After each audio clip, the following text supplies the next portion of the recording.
We are digging deeper into mental health. Many Americans have casually heard of obsessive compulsive disorder, also known as OCD. But there are a lot of misconceptions about the condition. So joining us live to tell us more about OCD and how his clinic is treating the disorder is Dr. Preetham Raj, Chief Medical Officer with Active Recovery TMS. Good morning.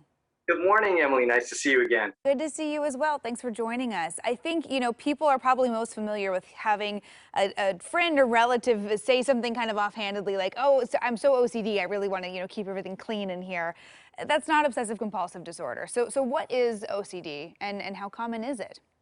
Yeah, so OCD is actually it's a mental health disorder, and when we say disorder, it does really mean that your life is impacted. The functionality of your life is impacted in this case from a series of obsessions which are intrusive or unwanted and often irrational thoughts or urges, and that are often paired with a compulsion to do something about it. So a behavior that's attached to it.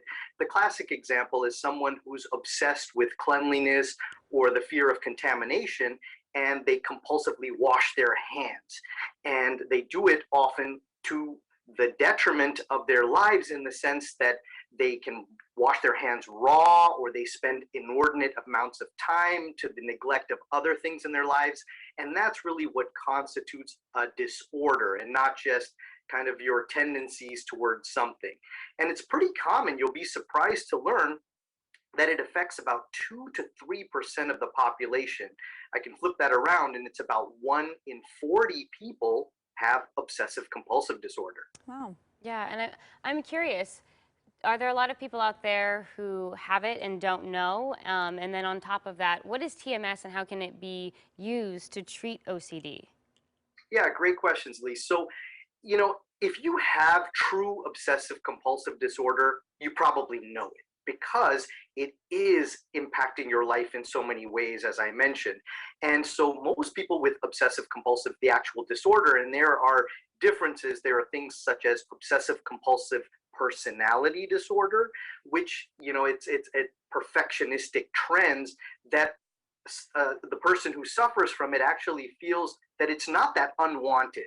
But with someone who has true OCD, it is very apparent, and usually it's a struggle with deeply unwanted obsessions and compulsions.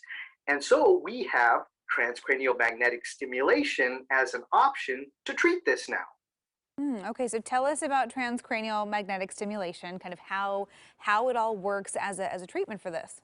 Yeah. So in the past, we've talked about how we treat major depression using magnetic energy by targeting this area of the brain, the dorsolateral prefrontal cortex. But in the case of obsessive compulsive disorder, there is a circuit that's actually happening between the front, the medial part of the prefrontal cortex, and deeper structures, and it creates this negative loop that causes someone to have these irrational and intrusive thoughts and then behaviors. And we want to interrupt that by giving the patient, in this case, the magnetic energy directly into the middle parts of the brain using a special helmet to treat those deeper structures in the brain to interrupt the cycle. Wow, that's fascinating. So you can actually target where, with the same device, same helmet, target where this energy is going and use it for different conditions? Absolutely. It's a specially devised helmet that targets a certain area. So we have another different helmet that targets the depression center. This one is targeting the OCD center in the middle. Huh, That's amazing. fascinating, yeah. So before we go, where are the Active Recovery TMS locations that people can utilize? Yeah, so we have 6 locations in the Portland metro area, including Vancouver, Washington, which is our newest, and several of our locations